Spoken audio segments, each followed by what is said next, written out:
ये कहते हैं कि ये इमरान खान के वोट है, ये पैसे का वोट है, ये फ्रॉड का वोट है आज़ाद कश्मीर के अंदर। मैं इमरान हुकूमत का असल चेहरा उस कश्मीर के सामने, इस कश्मीर के सामने कहूँगा कि ये जो अपने आप को कहते हैं किया कि हमारे साथ, मुझे कहा जाता है मैं बात ना करूँ, मैं क्या करूँ, मैं किसके आगे अपना रोना रो। इस इलेक्शन कमीशन को जिस तरह उन्होंने इसको पैरालाइज किया, उन्होंने हुकूमत पाकिस्तान ने किया, किसी ने नहीं किया, इमरान खान ने किया, उसकी फेडरल गवर्नमेंट ने किया इसको। अस्सलाम वालेकुम नाज़रीन, टू द पॉइंट के साथ मैं हूं मंसूर अली खान। प्रोग्राम में आपको खुशामदीद कहेंगे। नाज़रीन, आज़ाद कश्मीर में इलेक्शन से पहले ही धांधली का शोर सुनाई दे रहा था। ऑपोजिशन की दो बड़ी जमातों ने आज़ाद कश्मीर इलेक्शन को धांधली ज़दा करार दिया है, लेकिन मुस्लिम लीग नून ने मुबैना धांधली के खिलाफ बड़ी तहरीक चलाने का ऐलान कर दिया है। आज मुजफ्फराबाद में आज़ाद कश्मीर के साबिक वज़ीर आज़म राजा फारूक हैदर के हमरा शाहिद खाकान अब्बासी और एहसन इकबाल ने हालिया इलेक्शन में प्री पोल धांधली का इल्ज़ाम आयद करते हुए नताइज मानने से साफ इनकार कर दिया। लीगी रहनुमाओं का कहना था कि पैसा बांटकर वोट चोरी किया गया। इंतखाबी अमल रियासती कब्जे में होना बदकिस्मती है और 25 जुलाई को जमहूरियत की शिकस्त हुई और वही कुछ हुआ जो 2018 में हुआ था। उन्होंने कहा कि आज़ाद कश्मीर में एक कठपुतली वज़ीर आज़म लाकर रियासत को सूबा बनाने की बातें की जा रही हैं और इस इलेक्शन को कश्मीर के हकूक पर डाका समझते हैं। लीगी रहनुमा ने कहा कि सूबा बनाना अक़वाम मुत्तहिदा की करारदादों की नफ़ी है। आज़ाद कश्मीर में खुला हमला किया गया है। राजा फारूक हैदर ने इल्ज़ाम लगाते हुए कहा कि इमरान खान ने आज़ाद कश्मीर के साथ खिलवाड़ किया है। इमरान खान तकसीम कश्मीर के मंसूबे पर अमल पैरा है और वफाकी वज़रा ने इलेक्शन में अरबों रुपए के पैकेजेस का ऐलान किया है। ये इमरान खान नहीं बल्कि पैसे का वोट है। राजा फारूक हैदर ने कहा कि जिस तरह इलेक्शन कमीशन को हुकूमत पाकिस्तान ने मफलूज किया है, उस पर हम हरगिज़ चुप नहीं बैठेंगे। उन्हें बताएंगे कि तहरीक कैसे चलाई जाती है। आज़ाद कश्मीर इलेक्शन में तीसरी बड़ी जमात की जानिब से इलेक्शन नताइज मुस्तरद किए जाने और संगीन इल्ज़ामात के बाद मुल्क की सियासत क्या रुख इख्तियार करेगी? क्या वाकई आज़ाद कश्मीर को सूबा बनाने का मंसूबा किसी आलमी साजिश का हिस्सा है? इस पर तफसील से बात करते हैं। अपने पैनलिस्ट का इंट्रोडक्शन कराता हूँ। मेरे साथ मौजूद हैं फराज साहब, पाकिस्तान तहरीक इंसाफ से हैं और वफाकी वजीर भी हैं। मुस्लिम लीग नून से अताउल्लाह तारड़ साहब, उनके सीनियर रहनुमा हैं, और पाकिस्तान पीपल्स पार्टी से कमर जमान कायरा साहब भी हमें ज्वाइन करेंगे। मैं सबसे पहले शिबली फराज साहब के पास जाना चाहूँगा। शिबली साहब, बड़ी सीरियस एलिगेशन सर आज मुस्लिम लीग नून की जानिब से लगाई गई है। उन्होंने कहा कि जनाब ये एक सोची समझी स्कीम के तहत जो है वो एक कठपुतली हुकूमत कश्मीर के अंदर लाई गई है। क्या कहते हैं इस पर? देखिए, ऑब्वियसली ये तो एक वतीरा रहा है पाकिस्तान मुस्लिम लीग नून का कि जब वो इलेक्शन जीत जाते हैं तो वो कहते हैं कि इलेक्शन ठीक हुआ। जब फैसला उनके खिलाफ अदालतों में आता है तो वो कहते हैं कि ये ठीक नहीं है। तो ज़ाहिर है कि अगर ये नताइज सिर्फ अपनी मर्ज़ी ही की मुताबिक अगर आएँ तो वो इनके लिए ठीक है। तो ज़रा इस तरह ज़िंदगी में मुश्किल हो जाती है। आम तौर पे ये होता नहीं है कि दुनिया में चीज़ें आपकी मर्ज़ी और आपकी मंशा के मुताबिक हों। तो ज़ाहिर है कि ये इलेक्शन जिसमें कि ये साफ नज़र आ रहा था कि जो मरियम नवाज़ थी मुस्लिम लीग नून, वो जो है तो बजाय इसके कि वो आज़ाद कश्मीर के मसाइल पे, आज़ाद कश्मीर के उसके जो जोग्राफियाई हालात हैं इंडिया के कॉन्टेक्स्ट में, उसके बारे में बात कर दी। उन्होंने अपना एक कॉन्स्टेंट एक नैरेटिव रखा जो कि जहरीला भी था, जिसमें कि सिर्फ ज़ाती और अपनी फैमिली के बारे में जो है वो उन्होंने हर्जा सराई की। तो जाहिर है कि वो रिजेक्ट कर दिया कश्मीर के अवाम ने। अच्छा। कि कश्मीर के अवाम इसमें दिलचस्पी नहीं रखते कि किसी ख़ानदान किस मुश्किल में है और किस वजह से है। तो इसलिए ये बात तो उनसे पहले भी उन्होंने इलेक्शन होने से पहले ही उन्होंने ये वावेला मचाना शुरू कर दिया था, जो कि इस बात का इतराफ़ था कि उनको पता चल गया था कि वो इलेक्शन हारेंगे, क्योंकि माजी में तो यही दो पार्टीज थी जो कि आपस में हुकूमतें चेंज करती रहती थी। तो अभी जब पाकिस्तान तहरीक इंसाफ, जिसमें प्राइम मिनिस्टर साहब ने बड़े वाज़े अल्फाज में ये बात करना कि जी सूबा बना रहे हैं, वो तो रिकॉर्ड पर है कि उन्होंने कहा है कि इसकी खबर तो मुझे भी नहीं है, ये पता नहीं किसने बात की है। तो उन्होंने तो इससे बिल्कुल लाताल्लुकी का इजहार किया है। अच्छा। और दूसरी बात यह है कि देखें, इनकी हुकूमत थी, इनकी उधर एडमिनिस्ट्रेशन सब इनकी, वज़ीर आज़म हाउस में ही ये मुलाकातें करते हैं। अब जो है तो सब कुछ जब इनके हाथ में था तो फिर धांधली कैसे हुई?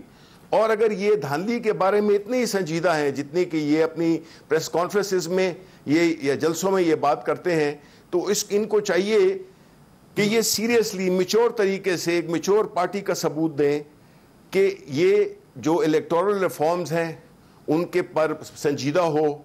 इसीलिए देखिए, हमने हर तरीका इस्तेमाल कर लिया है, लेकिन धांधली में का शोर हमेशा उठता है, हर इलेक्शन में उठता है।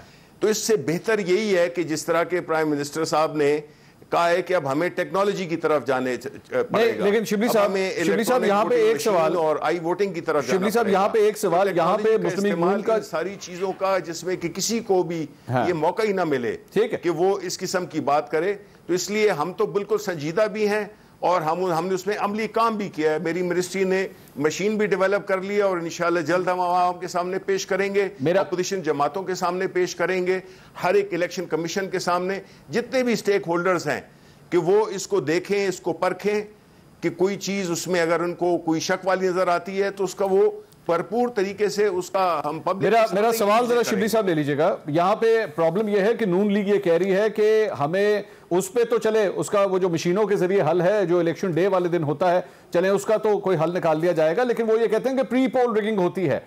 प्री पोल रिगिंग से मुराद लोगों को फोन जाते हैं, लोग इधर से उधर चले जाते हैं। इसके साथ साथ अली अमीन गंडापुर का वाकया कोट करते हैं वो कि जी इलेक्शन कमीशन ने उनको कहा कश्मीर से बाहर चले जाएं, वजीर आजम खुद उनको हेलीकॉप्टर में बिठा के अपने साथ लेकर आते हैं और अपने साथ बिठा के जलसे करते हैं। ये प्री पोल रिगिंग है, इसका कौन जवाब देगा? देखिए, किसी भी चीज़ को इंटरप्रेट किया जा सकता है, लेकिन जहाँ तक के कोई मंसूबों का, जहाँ तक के हकामत, हम ये ज़रूर कहते हैं, हमने देखें हमारी हुकूमत बाकी जो 2 या 3 सूबों में है, हम उनके कश्मीर के अवाम को हमने सिर्फ अपने जलसों में प्राइम मिनिस्टर ने भी ये बताया कि जो चीज़ें हमने खैबर पुख्तनख्वा में, पंजाब में हमने मतलब सेहत कार्ड हो गया या और कोई इस तरह की जो हमने रिफॉर्म्स किए हैं या हमने जो इक़दामात उठाए हैं अवाम की भलाई में, वो ही हम आज़ाद कश्मीर में भी करेंगे। तो इसको अगर कोई प्री पोल रिगिंग कहता है कि अगर हम अपनी परफॉर्मेंस को वहाँ पे जाके लोगों के साथ शेयर करें कि हम आपके साथ भी आपकी भलाई के लिए, आपकी इकोनॉमी के लिए, आपके टूरिज़्म के लिए, आपकी जो भी वो हैं सड़कें हैं, इंफ्रास्ट्रक्चर है, उसमें हम आपकी मदद करेंगे और वहाँ पे हमारी हुकूमत करेगी। I think that's fair. Ali Amin Gandapur का जाहिर है कि आप अपने बताते भी तो हैं क्या करना है। ठीक, ये तो नहीं है कि सिर्फ फैमिली के बारे में बात हो, सिर्फ उसके बारे में बात हो कि जी इसने ये कर दिया और मैसेजेस और खिलाफ और बड़ी गुस्सा और इस तरह की बातें करना, जाहिर है वो लोगों ने रिजेक्ट कर दी है। ये बेसिकली ये बात है, ये इनको समझ है लेकिन ये मान नहीं रहे।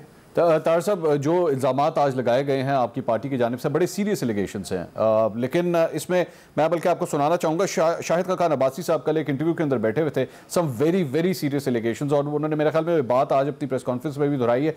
नाज़रीन, कल शाहिद खान अब्बासी साहब एक टेलीविजन इंटरव्यू में बैठे हुए थे और उन्होंने क्या कहा है, ज़रा सुनिएगा एक दफ़ा।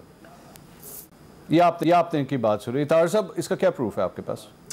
इसका प्रूफ ये है कि एक ऑफिसर को वहाँ नौकरी से बर्खास्त गालिबन किया गया, पता नहीं आपकी नज़र से गुजरा है कि नहीं गुजरा, ठीक तो किया गया। अच्छा, तो स्टेट इन्वॉल्व है, नंबर 1। नंबर 2, जिस तरीके से प्री पोल रिगिंग की गई है, और प्री पोल रिगिंग में सिर्फ लोगों की वफादारियाँ चेंज नहीं हुई हैं, वोटर लिस्टों का बहुत बड़ा मामला था। मैं इधर पंजाब में तकरीबन बेसिकली 2 मुख्तलिफ चीज़ें, एक तो वोटर लिस्टों का और एक वफादारियाँ तब्दील हुई। जी बिल्कुल, ये दोनों मामला आते हैं। अच्छा, तीसरा पैसे का एलिमेंट है। आप देखें ना, ये जो सरदार तनवीर इलियास साहब हैं, सेंटोरस इस्लामाबाद के जो मालिक हैं, ये इससे पहले हमारी पार्टी में आना चाहते थे पैसे के बलबूते पर, हमने इनको नहीं लिया। इन्होंने वहाँ जाके कहा कि जी मैं 1.5 अरब रुपया लगाऊंगा और मैं आपको कश्मीर में हुकूमत बना के दूंगा।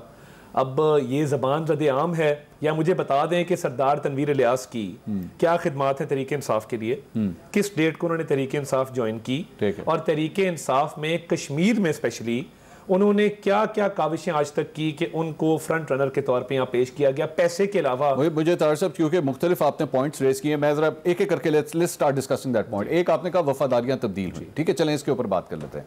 क्या एक आप भी सियासत के मैदान से ताल्लुक रखते हैं, क्या एक सियासतदान जब ये समझता है कि मुझे फलां पार्टी का टिकट लेने से मैं जीत सकता हूँ, अब वो नहीं होता? क्या आपकी पार्टी में लोग नहीं आते? क्या उन्होंने इस तरह आके इलेक्शंस नहीं लड़े? तो ये इस बात का क्या प्रूफ है? या तो फिर मुझे कोई इस सिलसिले में कोई प्रूफ दें, हाँ जी एक फ़ोन कॉल की वजह से जो है वो एक आदमी यहाँ से उधर चला गया, तब तो मैं आपकी बात मान सकता हूं। लोगों पे मुख्तलिफ तरह के प्रेशर्स आए हैं, वो हम एक वाइट पेपर भी इस पर पब्लिश करेंगे, हम तफसील के साथ ये सारा मामला करेंगे। ये बिल्कुल हुआ है, इसमें कोई शक नहीं है।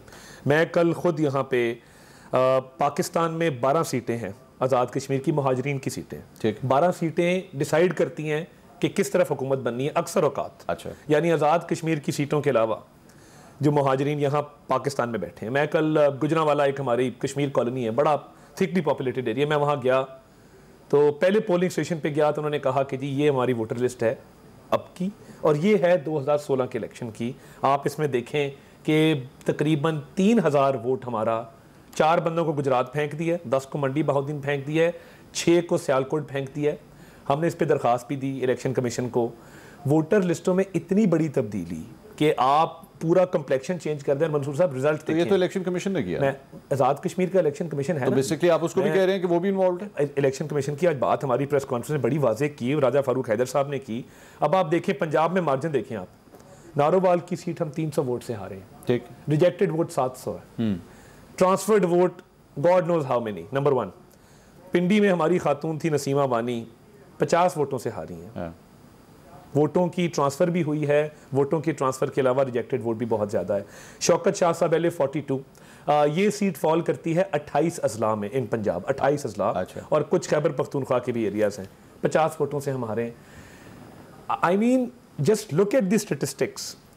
हमारे जलसे आप देखें, ये मैं मानता हूँ इस बात को कि बड़े जलसे कई दफ़ा विक्ट्री की इंडिकेशन नहीं होते, मगर आज़ाद कश्मीर में जहाँ पे स्कैटर्ड एरियाज हैं, पहाड़ी इलाके हैं, वहाँ पे एक हल्के की बहुत बड़ी परसेंटेज का जलसे में आ जाना और जोशो खरोश का इजहार करना, और आपने खुद देखा कि किस जमात ने कहाँ कहाँ क्या क्या जलसे किए। ठीक, और मैं समझता हूँ कि हमारी सबसे ज़्यादा पॉपुलर पार्टी थी जिस तरीके से हमारे जलसों में लोग आए हैं। शिबली साहब, ये आपने सर सारी गुफ्तगू सुनी, बेसिकली उनका कहने का मतलब ये there is a method in the madness. एक सोचे समझे स्कीम के तहत वोटर लिस्टें तब्दील हो गई, इधर से उधर लोगों को भेज दिया गया, और इसके साथ साथ मुस्लिम लीग नून जो है वो इतने थिन मार्जिन से जो है वो हारी है कि लगता इस तरह ही है कि कोई ना कोई प्लान के तहत ये सब कुछ हुआ है। देखिए जी, थिन मार्जिन क्या होता है कि इनकी 5-6 सीटें हैं और पीपल्स पार्टी की 11 सीटें हैं और हमारी 25 के करीब सीटें हैं। अब मुझे एक चीज़ बताएं आप, मंसूर, आप ही फैसला करें कि देखें पिछले साल कई इलेक्शंस हुए हैं, बाई इलेक्शंस हुए हैं, जिन चीज़ों का जिक्र आप ये कर रहे हैं, तारड़ साहब कर रहे हैं, मुझे ये बताएं कि उसमें से अक्सर जो बाई इलेक्शंस थे वो हमने हारे जी।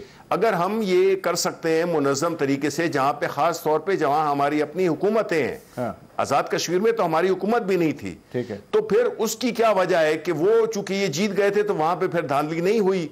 और जो आज़ाद कश्मीर जो कि एक ऐसा टेरेन था जिसमें कि हमारी पार्टी ने कभी इलेक्शन पहले लड़ा था, लेकिन हमारी पार्टी की हुकूमत वहां पे नहीं रही थी। इधर तो इनकी पूरी मशीनरी इन्हीं की हुकूमत की थी, पाकिस्तान मुस्लिम लीग नून की थी, और ये कहना कि जलसों में लोग आए थे इस वजह से, तो ये तो अगर जलसों की वजह से लोग सीटें जीते तो वो जमाती इस्लामी के जलसों में भी आपको बड़े लोग नजर आते हैं। आपको अगर उस वक्त हम बच्चे थे, एयर मार्शल अजहर खान थे, उनके इलेक्शंस में भी बड़े लोग आते थे। अच्छा। देखिए, जलसों का मुनक्किद करना, और ये नहीं है कि कोई हमारे जलसों में कोई आए ही नहीं है, हमारे जलसों में भी इक्वली जोश और खरोश था, लोग थे, मुख्तलिफ जगहों पे हमने किए, हर जगह पे हमें पसीराई मिली। तो देखें, ये इनको मान लेना चाहिए, क्योंकि ये नहीं हो सकता कि जो चीजें इनके हक में जाएं वो ठीक होती हैं और जो चीज मुखालिफ चली जाए वो जो है तो ठीक नहीं होती है। अच्छा। तो ये अगेन जिस तरह मैंने कहा कि ये हस्बे मंशा जो है ना, नताइज, ये इस तरह होता नहीं है। ठीक है, मैं I have to take a break, I know you want to respond. एक सेकंड में सिर्फ जल्दी बोलो। जो इन्होंने डस्का में किया, चीफ इलेक्शन कमिश्नर को थ्रेट किया, इमरान खान साहब ने तकरीरें की, धांधली जहां इनका बस चलता है भरपूर करते हैं। अब आप जलसों की बात करें, सीट्स फिर भी आप जीतते हैं, आप नौशहरा के अंदर भी जीते, आप वजीराबाद में भी जीते, आप डस्का के अंदर भी अल्टीमेटली जीते। जब तो ये सीटें तो फिर आप जीत रहे हैं, फोकस होना जी, वहां पे धांधली रोकना आसान है। जब मुनज़्ज़म मंसूबे के तहत आप पूरे कश्मीर पे इस तरह वोट पे डाका डालेंगे तो वो तो पहले से आपने प्री पोल रिगिंग शुरू कर दी। चलो, let me take a break. नाज़रीन, मुझे एक ब्रेक लेनी है। कायरा साहब भी हमें ज्वाइन कर चुके हैं, मैं उनसे भी जरा तफसील से जानूंगा कि क्या पाकिस्तान पीपल्स पार्टी को भी इस पर एतराज है, क्योंकि बेसिकली इस सारे मामले में पाकिस्तान पीपल्स पार्टी ऑपोजिशन की सबसे बड़ी जमात बन के सामने आई है, लेकिन मुस्लिम लीग नून तो पूरे प्रोसेस को ही गलत कह रही है। तो क्या पाकिस्तान पीपल्स पार्टी ने जो सीटें जीती हैं उस पर भी क्या एतराज है? मजीद बात करते हैं ब्रेक के बाद, हमारे साथ रहिए। नाज़रीन welcome back after the break. बात हो रही है इल्जामात की जो मुस्लिम लीग नून की जानिब से आज लगाए गए हैं, लेकिन जब वो पूरे सिलेक्शन प्रोसेस के ऊपर उंगलियां उठाते हैं तो फिर जारी बात है इसके अंदर सीटें जो हैं वो पाकिस्तान पीपल्स पार्टी भी लेकर गई है। कायरे साहब, आज नून लीग की जानिब से एक प्रेस कॉन्फ्रेंस की गई और सीधा सीधा कह दिया गया कि जनाब खुफिया किस्म के फ़ोन आए, लोग इधर से उधर चले गए, ऐसी धांधली हुई है कि आपको उसकी मिसाल नहीं मिलती। पाकिस्तान पीपल्स पार्टी भी यही समझती है? दो सूरतें हैं। एक तो ये है कि कश्मीर के अंदर और जीबी के अंदर, पूरे मुल्क के अंदर ही वैसे फिजा रही, लेकिन वहाँ दो इलाकों में ऐसा रहा कि वहाँ इलेक्शन पाकिस्तान के इलेक्शन से अलग टाइम पे होता है, और जहाँ भी जिस भी पार्टी की यहाँ गवर्नमेंट होती है उसको वहाँ एक एज होता है नॉर्मली, लोगों का ध्यान उस तरफ होता है। और हमने कई दफ़ा ये कोशिश की, इस डिबेट को छेड़ा गया कि हमें कोशिश करनी चाहिए कि हमारे इलेक्शंस, कौमी इलेक्शंस के साथ ही जिस तरह सूबों के इलेक्शन साथ होते हैं वो भी एक ही दिन हो जाए, तो ये बहुत सारी कबाहतें दूर हो जाएंगी, बहुत सारे सवाल ख़त्म हो जाएंगे।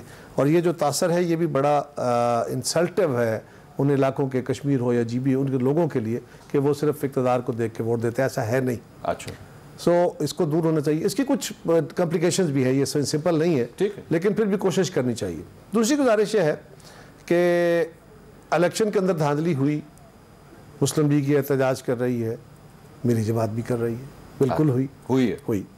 और हम ये कह रहे हैं कि एक ये जमात जब पीटीआई ने बाकी जमातों के ख़िलाफ़ और ख़ास तौर पे हमारी दोनों जमातों के ख़िलाफ़ जब मुकदमा खड़ा किया लोगों के सामने, या खड़ा कराया गया इनसे, ठीक है, तो वो ये था कि ये तो इलेक्शन भी मैनेज करते हैं, ये तो पैसे भी लगाते हैं, ये तो जो सरकारी मशीनरी है उस पर भी असरअंदाज होते हैं, ये जो सारे टैक्टिक्स हैं इलेक्शंस के वो इस्तेमाल करते हैं, ये डेवलपमेंट फंड भी देते हैं, फलान भी करते हैं, लिहाजा ये बड़ा गलत काम है, हम ये नहीं करेंगे। अच्छा, अब जब इस इलेक्शन को देखते हैं तो इस इलेक्शन में एक वज़ीर को इलेक्शन कमीशन कहता है, और वज़ीर कौन है? वज़ीर अमूर कश्मीर जी।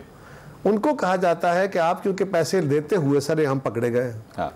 आपने प्रोजेक्ट्स अनाउंस किए हैं, आपने जो गुफ्तार शुरू की है, जो तरीका कार इख्तियार किया है, वो इतना जज्बाती है, इतना इंसल्टिव है कि उससे माहौल ख़राब होने का ख़दशा है, लिहाजा आप कश्मीर से निकल जाएं। ठीक, वो इंतज़ामी मशीनरी को हुक्म देते हैं चीफ इलेक्शन कमिश्नर के इनके ख़िलाफ़ एक्शन लिया जाए। उसको वज़ीर आज़म साहब खुद साथ लेके पहुँच जाते हैं वापस कि नहीं जनाब ये है, और चीफ इलेक्शन कमिश्नर साहब को कहते हैं कि जो करना है कर लो, ये बंदा बैठा है, उससे तकरीर भी कराते हैं। ठीक है, उसके बाद फिर आगे चलते। अब अगर तो शिबली फराज साहब उसके बारे में कोई भी वजाहत देना चाहे, लेकिन अगर तो इनके उस वज़ीर ने पैसे तकसीम किए तो क्यों किए, और वो धांधली नहीं है। अगर तो बेनज़ीर इनकम सपोर्ट प्रोग्राम की चेयरमैन वहाँ जलसों में जाके प्रेजेंट होके वहाँ लोगों को ये कहती रही हो कि हम आपका सर्वे करा के आपको कार्ड देंगे, तो ये धांधली नहीं है। ठीक है, वज़ीर आज़म साहब ने जो कुछ कहा उसको तो एक तरफ रखिए, फिर मेरी जमात के लोगों को तोड़ा गया और पीटीआई ज्वाइन कराई गई इलेक्शन से। किसकी तरफ से तोड़ा गया? किसकी तरफ से? क्या मतलब किसकी तरफ से तोड़ा गया? मेरी इनकी जानिब से, मेरी तरफ से तोड़ा गया। नहीं, किसने तोड़ा? किसने तोड़ा? तोड़ने वाले तो एक ही हैं, तोड़ने वाले तो तोड़ने वाले वो हैं जो मेरे साथ बैठे हैं, तोड़ने वाले इनका इन बेचारों का क्या, ये तो खुद टूटने वाले हैं। तो बेसिकली सवाल ये तो टूट फूट का हिस्सा है या टूट फूट के बेनिफिशरी होते हैं। सवाल ये है कि तोड़ा गया, जिस तरह इसी तरह जिस तरह यहाँ से भी इलेक्शन से कबल हमारी जमातों से लोगों को तोड़ के पीटीआई में शामिल कराया गया। अच्छा। अब यहाँ कश्मीर का एक और भी एक मसला है, एक उनकी कंस्टिट्यूंसीज छोटी होती हैं और वहाँ ट्राइबल बेस बहुत ज़्यादा है, बिरादरियाँ हैं, कबीले हैं। इलेक्टेबल्स के नाम पे हमारे ऊपर एक बदकिस्मती से, ये किसी जमात से हट के मैं कह रहा हूँ, बदकिस्मती से हमारे ऊपर एक ऐसा गैर सियासी धब्बा लगा हुआ है, ऐसा अजाब बना हुआ है कि ये कुछ चंद अफराद ऐसे होते हैं इलाकों के अंदर जो इलेक्टेबल होते हैं, जो जमातों से बड़े हो जाते हैं। ठीक है, और उनको जिस तरफ जाते हैं बहुत सारे लोगों का, और उन्होंने उसका एक पूरा स्ट्रक्चर है, आप जानते हैं, पता लग जाता है रुझान। वो जब उन लोगों को चेंज करा लिया जाता है या कुछ बिरादरियों के हेड्स को तब्दील करा लिया जाता है, तो बहुत सारे इलेक्शन से पहले मैनेज हो जाते हैं। और यहाँ पे अगर ये हो कि जो साबिक वज़ीर आज़म हैं उनके अपने हलके में, यहाँ मेरा एतराज़ मुस्लिम लीग से भी हो सकता है, ये इलेक्शन की मशीनरी का सवाल है। ठीक, वहाँ पे मेरे जो वहाँ अशफाक ज़फ़र साहब हैं, वो जीते हुए हैं, उनके पास 300 कुछ वोटों से उनको हरा दिया गया, उनके पास 600 कुछ वोटों का रिजल्ट मौजूद है। वो कहते हैं जी इसकी रिकाउंटिंग करा दे, वो रिकाउंटिंग कराने को तैयार नहीं है। ठीक है, तो इसको क्या कहा जाए, मैं क्या कहूँ? शिबली साहब, ये सर ये दोनों की जो आपने गुफ्तगू सुनी है सर, यहाँ पे तो आप अमेरिका से या नासा से भी इलेक्ट्रॉनिक मशीन ले आएंगे तो वो ये वाली धांधली किस तरह रोकेगी सर, ये जिसके ऊपर ये लोग एतराज कर रहे हैं? देखें मंसूर, बात ये बड़ी सिंपल है। ये दो जमातें जो हैं, पहले तो मैं ये कहूँगा कि कायरा साहब ने कुछ मुस्बत बातें की हैं, उससे उनकी सियासी पुख्तगी का इजहार होता है। और दूसरी बात यह है कि जहाँ तक के पुराने इलेक्शन के जो तरीक़ाकार है, जिस तरह इलेक्शन होते हैं, कुछ चीज़ों की जानिब कायरा साहब ने भी निशानदही की। अब ये तो ज़ाहिर है बदकिस्मती होती है कि लोग पार्टीज़ को शिफ्ट चेंज करें डिपेंडिंग ऑन के जिस तरह के किस तरफ की हवा है। अच्छा। इसमें कोई शक नहीं है, लेकिन साथ में ये भी सोचना पड़ेगा, साथ में ये भी देखना पड़ेगा कि आया वो पार्टीज़ जो कि एक नज़रिया लेके चली थी, आया वो उस नज़रिए पे कायम है?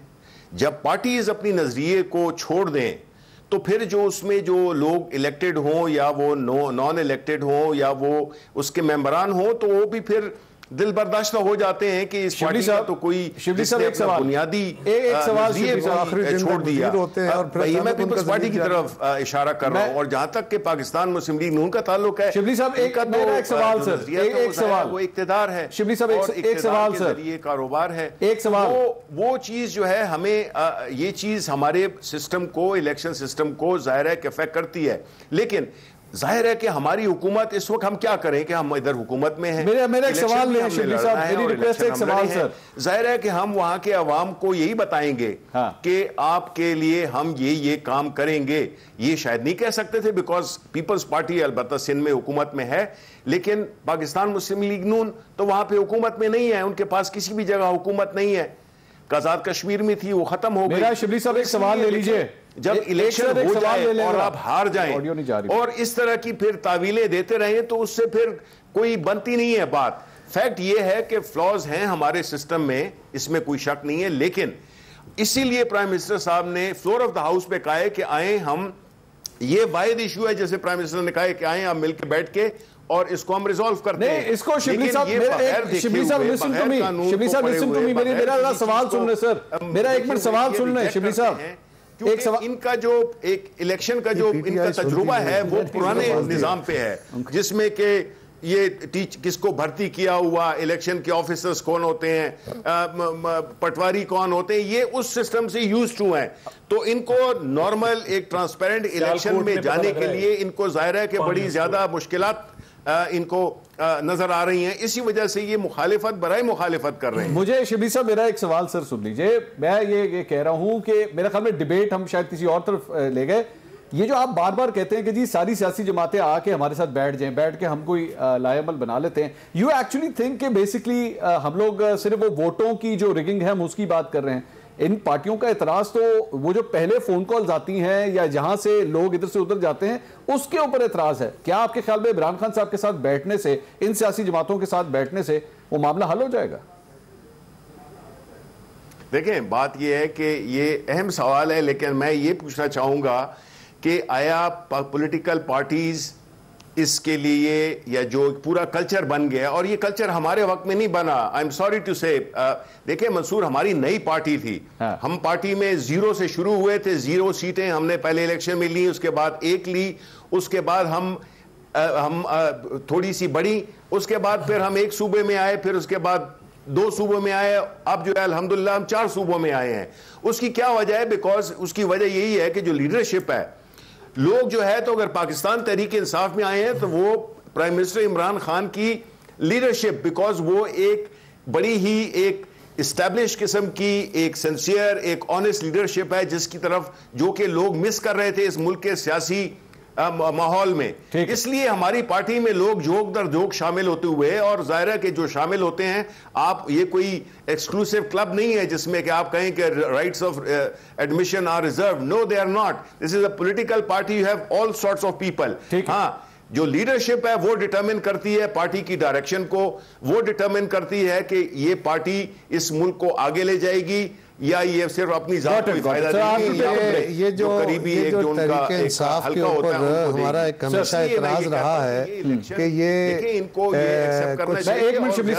कुछ एटीएम मशीन्स हैं, अगला इलेक्शन आने वाला है, वो सपोर्ट करते हैं सारी चीजों का सदेबाब करने के लिए। सवाल ये है अपने साथ अपने नजरिए के साथ, तो बाकी लोग कैसे आएंगे? तनवीर इलियास साहब इनकी जमात के कितने पुराने रहनुमा थे, कितने पुराने रहनुमा थे। तो कह रहे विजनरी लीडर थे ना, इसकी वजह से इमरान खान साहब विजनरी लीडर को, और बहुत सारे विजनरी वहाँ पे हैं, वो तो नजर नहीं आए। वो नहीं आए ना, वो एक अरबपति है, उसका विजन ये है कि वो अरबपति है।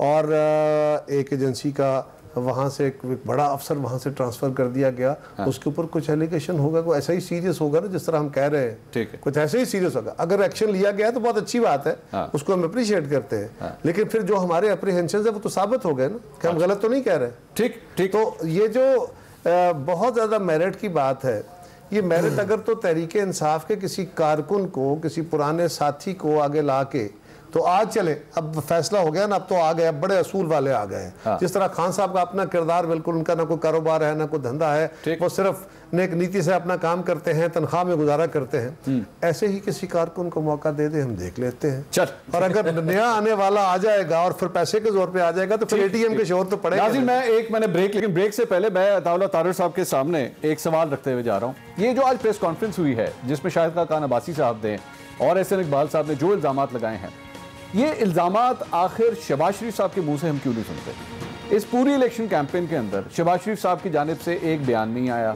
एक जलसा नहीं उन्होंने अटेंड किया, यहाँ तक कि किसी ट्वीट में भी ये नहीं कहा कि आज़ाद कश्मीर में मुस्लिम लीग नून को वोट दीजिएगा। अब जो इल्जामात आए हैं उस पर भी एक ट्वीट नहीं आई कि जी धांधली हुई है, हमारे वोट चोरी किए गए हैं, फ़ोन कॉल्स आई हैं, किसी किस्म की कोई बात नहीं, टोटल खामोशी। तो जब आपके अपने अंदर ये दरार है कि आपको ये नहीं समझ आ रही कि आपने एस्टैब्लिशमेंट के खिलाफ चलना है या साथ चलना है, तो फिर गिला किस बात का? मजीद बात करते हैं ब्रेक के बाद, हमारे साथ रहिए।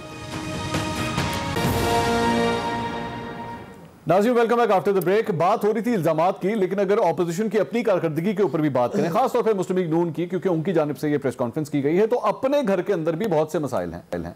खासतौर पर शहबाज शरीफ साहब का इस पूरी कैंपेन में ना होना, किसी किस्म की कोई मजम्मत नहीं, किसी धांधली की बात नहीं की, किसी वोट चोरी की बात नहीं की, लेकिन जो भी हो रहा है वो मरियम नवाज साहिबा के कैंप की जानिब से सब कुछ हो रहा है। तो तार साहब, ये भी तो आपके अपने इश्यूज हैं ना, किधर है शहबाज शरीफ साहब, वो क्यों नहीं बोलते? शहबाज शरीफ साहब के मैं कोई आपको 15 से 20 मुख्तलिफ बयानात ड्यूरिंग द कैंपेन दिखा देता हूँ, और स्पेशली अली मीन गंडापुर की उन्होंने मजम्मत की कि वीडियो पे उन्होंने बयानात जारी किए, चले आपके चैनल ट्वीट्स हुई। आपने कहा ट्वीट नहीं, मैं सिर्फ उसको दुरुस्त नहीं, ट्वीट हैं। हाँ जी, ट्वीट्स हैं, 6 ट्वीट्स हैं, बयानात हैं। उन्होंने वहाँ पे वर्कर्स के हवाले से मरियम नवाज शरीफ साहिबा पे जो अली मीन गंडापुर ने हमले किए, उस हवाले से उन्होंने उसकी मजम्मत की। तो वो ऐसा नहीं था कि क्या शहबाज शरीफ साहब ये जुमला कह सकते हैं जो शाहिद खान अब्बासी साहब ने कहा है, the state is involved in drinking? वो कह सकते हैं? ये आप उनसे पूछेंगे तो बताएंगे कि इस बारे में ये आप देखिए, बात ये है, ये हमारी जो कहते हैं वेरी ड्यू अपॉलॉजी, हमारी लीडरशिप को बहुत सोच समझ के बातें करनी चाहिए, क्योंकि उनके बहुत सारे बयान वो हो सकते हैं जो हमारे लिए डिफेंड करना मुश्किल होते हैं। हाँ, सही बात। देखिए, बात ये है कि कश्मीर की कैंपेन के हवाले से जो प्री पोल रिगिंग हुई, जो ड्यूरिंग इलेक्शन रिगिंग हुई, आप अभी भी देख लें, 5 लाख हमें वोट पड़ा है, 6 लाख इनको पड़ा, ठीक है। और इधर पंजाब के अंदर जो हुआ वो सारों के सामने, उसमें कोई ढकी छुपी बात नहीं है।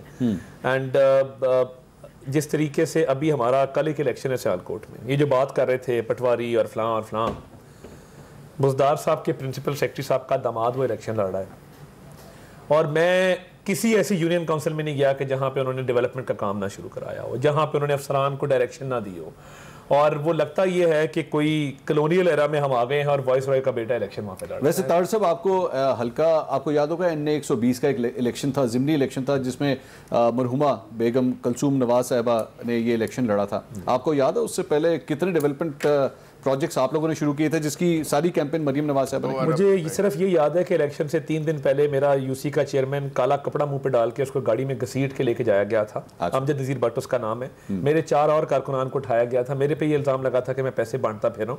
मगर उस इलेक्शन के हवाले से भी अगर आप हिस्ट्री निकालें, इलेक्शन अल्लाह के फजल से हम जीत गए थे, मगर जिस तरीके से हमारे लोगों के साथ उस वक्त सलूक हुआ था वो फिर आपको मैं बाकायदा मेरे पास सबूत भी उसके मौजूद है। इससे बियॉन्ड एक और बात है कि हमें तो ये मुर्द इल्ज़ाम ठहराया जाता था ना कि आपने ये किया ये किया ये किया। हम तो अच्छे लोग आ गए, नहाए धोए आ गए, साफ सुथरे आ गए, हम तो गलती करेंगे ही नहीं, ना कोई करप्शन होगी, ना कोई गलती होगी, ना कोई कानून अब्यूज होगा, सिर्फ बैलेट होगा और कुछ नहीं होगा। कारी साहब, लेकिन जब आप इनके ऊपर इल्जामात लगाएं, जब आप इन पे इल्जामात लगाएं, now they are doing the same thing जो आप दोनों सिर्फ ये कह रहे हैं, हम सिर्फ ये कह रहे हैं कि हुजूर आप अपनी अदाओं पे गौर फरमा लीजिए, अपने बयानात को देख लीजिए बस। और वो आप दोनों जितना मर्जी तनकीद करें, मैं भी कर लूं उनके ऊपर तनकीद, लेकिन at the end of the day वो कहेंगे हम तो ऐसी वही कर रहे हैं जो पाकिस्तान पीछे। इसका मतलब फर्क क्या आया? नहीं, मगर फिर आपने कौम से क्या वादा किया? खान साहब, जो डस्के में हुआ, मुझे आप पाकिस्तान की तारीख में किसी इलेक्शन में दिखा दें कि वहां पे बंदे कत्ल हो गए हो, एक ही इलेक्शन में बंदे भी कत्ल हो गए, फायरिंग भी हुई, पोलिंग भी रोकी गई, 20 प्रिजाइडिंग अफसर अगवा करके पीटीआई के एक बंदे की फैक्ट्री में ले जाके फॉर्म 45 टेम्पर करके अपने बंदे की लीड बढ़ा दी गई। प्रूव हुआ ना, मुझे प्रूव हुआ, प्रूव हमने किया, प्रूव हमने किया, मैं मौके पे मौजूद था। इलेक्शन कमीशन ने दोबारा इलेक्शन कराया, लेकिन इतने बड़े इल्जामात जो आज आपने लगाए हैं उसका प्रूफ किधर है? मैं आपको बताया है, प्रूफ तो है। मैं अब हम एक वाइट पेपर पब्लिश करने जा रहे हैं, हम सारे सबूत लगाएंगे। और देखिए, हमने एहतजाजी तहरीक का ऐलान किया, वो किसी बेस पे चलेगी ना जी, वो सबूत होंगे तो चलेगी। ये जो एहतजाजी तहरीक की वफादारियां तब्दील करा के दूसरी जमात में जाके खड़ा कर दिया गया, उसके लिए भी कोई सबूत चाहिए। हाँ, मेरा ये पॉइंट है कि जो एहतजाजी तहरीक की जिसकी बात कर रहे हैं, क्या पाकिस्तान पीपल्स पार्टी भी इसको सपोर्ट करती है? देखिए, ये उनका अपना फैसला है। वहाँ पे अगर जॉइंट अपोजिशन कोई बैठ के आपस में मुशावरत करेगी तो उसके ऊपर तो जब फैसला होगा देखा जाएगा। मुझे तो उसके बारे में कुछ कहने का भी हक नहीं है। वहाँ की हमारी जमात और हमारी आप कहते हैं धांधली हुई है, बिल्कुल हम धांधली वाली बात के ऊपर बिल्कुल खड़े, वाज़ेह तौर पर धांधली हुई है, इसमें कोई शक नहीं है। हम तो धांधली पाकिस्तान के इलेक्शन में भी कहते थे। ये नहीं है कि हम उस इलेक्शन के रिजल्ट को ना मानते हुए बायकॉट कर रहे हैं। हम ये कह रहे हैं कि ये इलेक्शन फेयर नहीं थे, यस, और उसका सबूत हम नहीं दे रहे, हम कोई सबूत की बात नहीं कर रहे। ठीक, इलेक्शन कमीशन सबूत दे रहा है। ठीक, चीफ इलेक्शन कमिश्नर कह रहा है कि वजीर अमूर कश्मीर पैसे बांट रहा है, लेकिन साथ ये भी कह रहे हैं कि नहीं हुई धांधली। कौन कह रहा है? Chief election commissioner. मैं चीफ इलेक्शन कमिश्नर की कौन सी बात को मानूंगा? धांधली वाली बात को मानूंगा जिसमें वो निकाले हैं। उन्होंने जो कहा है वो तो वो क्या कहते हैं कि पैडे रोनल चुप चंगा, वो ऐसा ही कर ले तो बेहतर होता, क्योंकि उन्होंने ये कहा है, उन्होंने ये कहा है कि छोड़े ना, जो हो गया वो हो गया, इलेक्शन ठीक हो। चले, मैं शिबली साहब जवाब देना, मैं एक ब्रेक लेता हूं जनाब, क्योंकि असल बात यह है कि जो कुछ भी कश्मीर में हुआ है, लोग ये भी कह रहे हैं कि जनाब ये ट्रेलर था, असल फिल्म तब चलेगी जब पाकिस्तान में इलेक्शन होगा, और फिर तब क्या होगा? यही होगा, इल्जामात दर इल्जामात लगाए जाएंगे एक दूसरे के ऊपर। मजीद बात करते हैं ब्रेक के बाद, हमारे साथ रहेगी।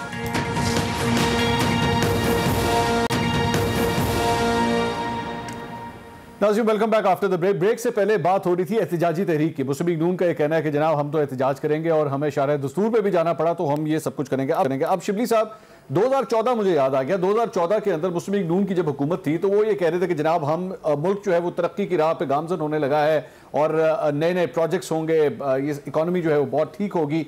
आप लोगों ने जो बजट पेश किया है उसके अंदर भी एक बड़ा ब्राइट फ्यूचर नजर आता है कि जनाब पाकिस्तान का जीडीपी बेहतर होगा, सब कुछ होगा, लेकिन ये बिला वजह की अननेसेसरी ये जो प्रॉब्लम क्रिएट हो जाएगी अगर ये कोई एहतजाजी तहरीक स्टार्ट होती है तो सर ये इसके बेहतर नहीं है कि उससे पहले ही इनके जो खदशात हैं उसको दूर कर दिया जाए? देखिए जी, इनके खदशात तो सिर्फ अल्लाह ही दूर कर सकता है, हमारे तो बस में नहीं है, क्योंकि इनको जो भी बात हम करें तो ये उसको नहीं मानते। दूसरी बात ये है कि जी देखें, जहाँ तक एहतजाज की बात है, बिल्कुल जमहूरी हक है इनका और इनको करना चाहिए, लेकिन अगर हम देखें कि अगर ये 10 पार्टियाँ मिल के 11 पार्टीज मिल के अगर कुछ नहीं कर सकी तो अभी ये पाकिस्तान मुस्लिम लीग नून जो कि खुद एक अंदर से टूट फूट का शिकार है, जिसके कि मुख्तलिफ धड़े मुख्तलिफ सिमतों में जा रहे हैं, तो मुझे ये कोई चैलेंज नहीं लगता। बाकी इनका हक बनता है कि चाहे 10 लोग हों, 50 लोग हों, 1000 लोग हों, ये बिल्कुल करें, लेकिन इट शुड बी। देखिए, मैं आपको बताऊं, जब 2013 का इलेक्शन हुआ था, 2018 का इलेक्शन हुआ था, उसमें जो है तो जो मैक्सिमम इलेक्शन में जो देखिए हर चीज़ का एक तरीका होता है। आपके पास कोई कंप्लेंट होता है, कोई आपके पास प्रूफ्स हैं, आप इलेक्शन कमीशन में जाके आप वो करते हैं, फाइल करते हैं। जो इलेक्शन पिटिशंस थी इवन 18 में 13 में सबसे ज्यादा हमारी थी। ठीक है, हमारी भी हमारी ज्यादा थी। या तो ये कि आपको इंस्टीट्यूशंस को मानना होगा या आप नहीं एतबार करते, बिकॉज आपने खुद ही उसको एक किस्म का वो एक ठीक है, मैं आगे सर पॉइंट आ गया, ऑफिशियली कंप्लेन करें सर। हमने इस इलेक्शन में तो कुछ वोटर लिस्टों के हवाले से, बेज़ाब्तियों के हवाले से इतनी दरखास्तें दी हैं। हमने वो लोग जो स्टेट सब्जेक्ट नहीं थे और उनके फिर भी कश्मीर में वोट रजिस्टर किए गए, हम कश्मीर की कोर्ट्स में गए हैं, तो हमारे पास वो सारा रिकॉर्ड मौजूद है ऑफिशियली। हम वो ये बात नहीं है कि हम ये काम नहीं करेंगे, हमारा लीगल सेल बहुत मजबूत है। और आपने डस्के में उसकी एग्जांपल देखी कि हम सुप्रीम कोर्ट तक गए बिकॉज हमारे पास फॉर्म 45 जो टेम्पर्ड एहतजाज की कोई जरूरत रहती है? फिर ये एहतजाज की जरूरत रहती है, फिर भी इसलिए कि हमारे इदारे भी अवामी दबाव को मानते हैं और हमारी अदालतें भी अवामी दबाव को मानती हैं। ये बड़ा वाज़ेह तौर पे है।